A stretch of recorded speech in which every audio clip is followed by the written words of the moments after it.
All right, welcome back. Today we are talking about finding slope from a table. Remember slope, which is represented by the variable m. So in our equation, when it's in slope-intercept form, y equals mx plus b. Whatever number is in place of that m represents the slope. Your learning target for the day says, I can find the slope of a function from a table. And yesterday we talked about finding slope from 2 points. So remember, when we find slope, whether it's from a graph, a table, or 2 points, we're talking about calculating the change in y. How did our y values change over the change in x? How did our x values change? And yesterday we talked about how we could use the formula y2 minus y1 over x2 minus x1 to calculate the slope when we're given 2 points or some ordered pairs. Now, a table is technically a group of ordered pairs. So you could still use this to find the slope from a table. But we're also going to look at another way to find slope from a table, not just using that equation.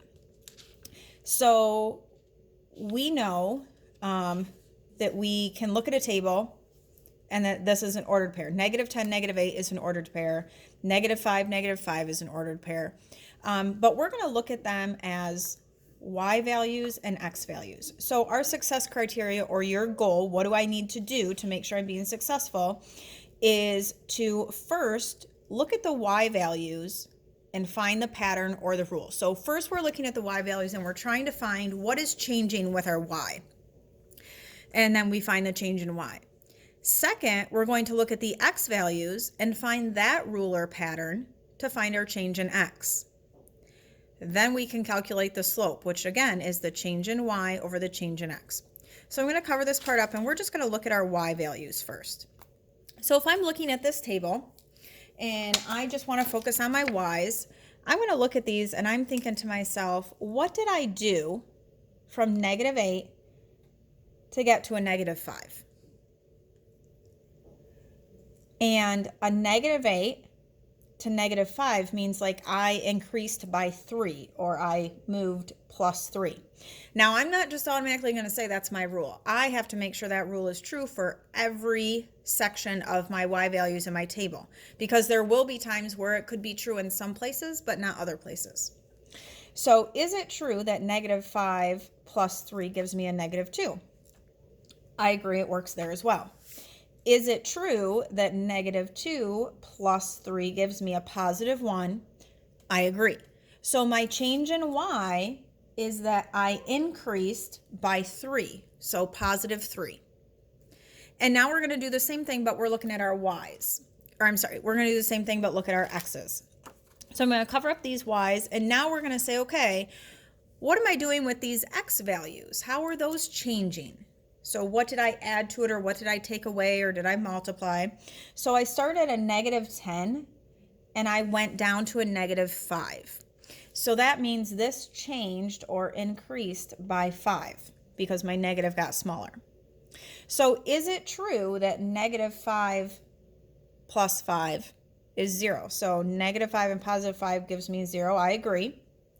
Is it true that 0 plus 5 gives me 5? And I agree with that. So my change in x is that it increased by 5.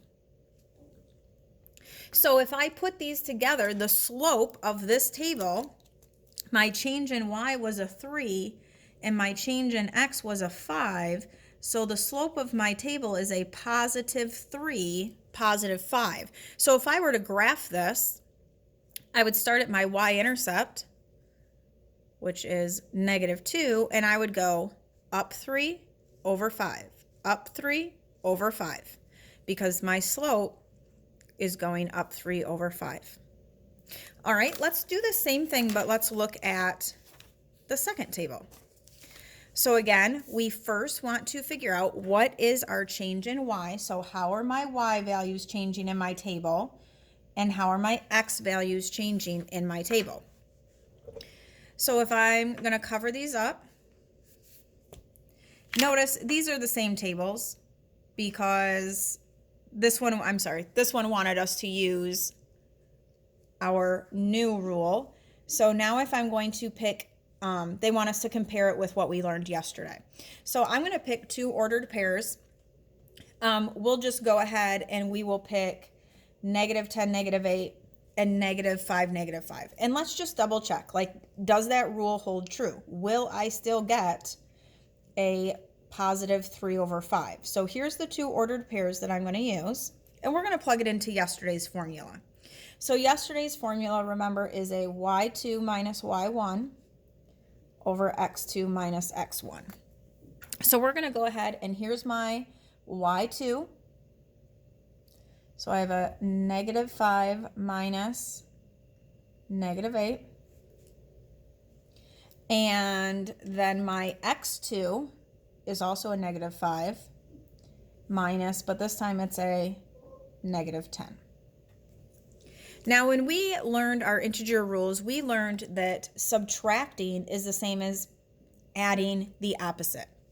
We also talked about that when you have minus a negative, that means take away the negative.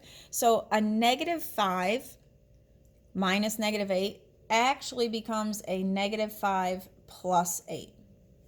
And that's going to give me a positive 3. This -5 minus -10 or -5 take away the negative makes it positive, and that actually gives me a positive 5.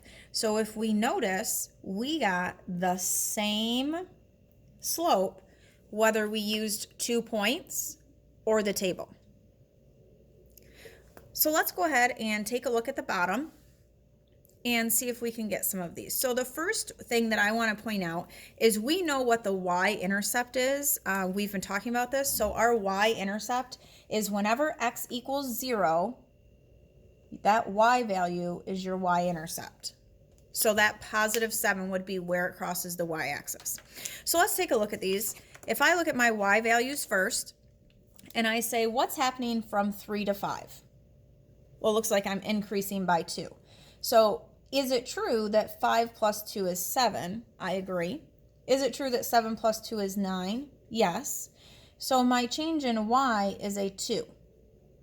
Now let's figure out what is our change in x. So a -2 to a -1 looks like I moved up 1. And if that's not easy for you to see, you can also start at the 0. What'd you do from 0 to go to 1? I added 1. So now is it true that -1 plus 1 is 0? Yes, it is. So my change in x is a 1. They're both positive. Therefore, my slope is a positive 2. All right, next, if I'm looking at these, I started at a -1 and I got more negative. So from -1 to -4, it looks like I went 3 more negative or subtracted 3. So from -4 to get to -7, yes, I subtracted 3. Same thing, -7 to -10, yes, I subtracted 3. So my change in y is a -3. Now let's figure out x's. I went from -1 to 0.